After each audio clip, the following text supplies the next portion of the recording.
टंडजान जश्न ईद मिलादुन्नबी जी जामे मस्जिद नज़रिया मुस्तफ़ा खां मुख़्तलिफ़ चौकन खां रैली कढी वई, जंहिंमें मुफ्ती मौलाना Asad Ali सिकंदरी, town committee टंडोजान, Mohammad councillor काज़ी करमुल्लाह सांद, मौलाना हाफिज़ अब्दुल अज़ीज़ गरगेज, मौलाना अली शेर, साईं सादिक बिलाली, सेठ वासिफ ख़ासकली, काउंसिलर प्यार अली ख़ासकली, रिहान कायम खानी, नवीद मकबूल, आसिम आरई मौजूद हुआ, जंहिंमें मजहबी जमायतुन, सियासी समाजी सिविल सोसाइटी के कारकुननि अगवाणनि तोड़े शहरनि वॾे अंग में शिरकत कई। हर तरफ़ सरकार की आमद मरहबा जा नारा बुलंद किया विया।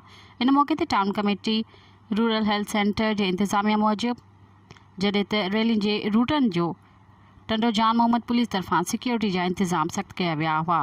मज़ीद ख़बरनि ऐं तफ़सीलात लाइ विज़िट कयो असांजी वेबसाइट www.awamiNewsHD.com ऐं ॾिसंदा रहो अवामी न्यूज़ HD।